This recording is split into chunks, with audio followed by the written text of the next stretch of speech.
હવે સમાચાર વિગતવાર। અમદાવાદ શહેરમાં ઓનલાઈન સાથી વોટ્સએપ ચેટબોટનો ભવ્ય પ્રારંભ કરાયો। અસારવા વિધાનસભાના વિધાયક દર્શનાબેન વાઘેલા દ્વારા આજે લોકહિતના કામ માટેની જનસેવા કામની નવા યુગની શરૂઆત કરવામાં આવી।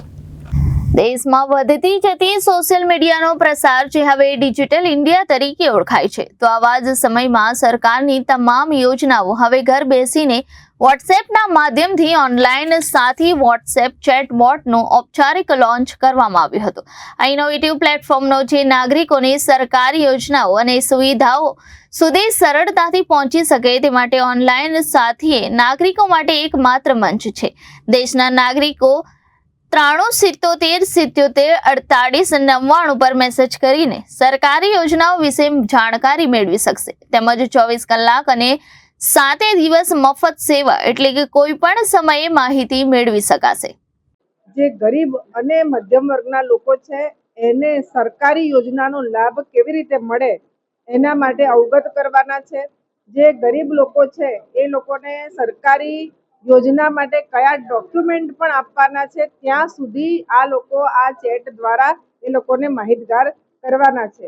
એટલે આ ઓનલાઈન જે વોટ્સએપ ચેટ છે એના દ્વારા અત્યારે જે ઓનલાઈન લોકો આમાં જોડાય અને વધારે લોકો દ્વારા આ કામ થાય અને આ મેસેજ વધારે લોકો સુધી જાય એના માટે આ સંસ્થા કામ કરી રહી છે। અને આ સંસ્થાની આજે એપ છે એનું લોન્ચિંગ થયું છે।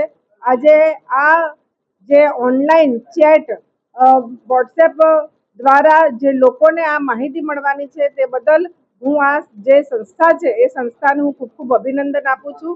અને સૌ લોકો ભેગા થઈ અને સરકારી યોજનાઓ બધા સુધી પહોંચે, સરકારી યોજનાઓનો લાભ બધા લે। કારણ કે ન્યૂઝપેપરોમાં અને પત્રિકાઓમાં છપાતું હોય છે, પરંતુ અત્યારે મોબાઈલનો જમાનો હોવાના કારણે આ જે પ્રચાર પ્રસારનું જે માધ્યમ મોબાઈલ છે એના માટે આ લોકોએ જે આ ઉત્તમ કામ કર્યો છે, ઉત્તમ વિચાર કર્યો છે લોકો સુધી પહોંચવા અને સેવાનું, એના માટે પન્હા ફાઉન્ડેશનને હું ખૂબ અભિનંદન આપું છું।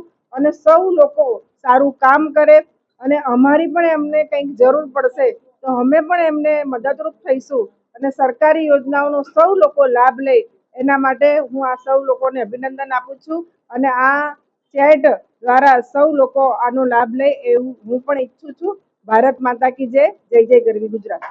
Bureau report Janadesh news, Ahmedabad.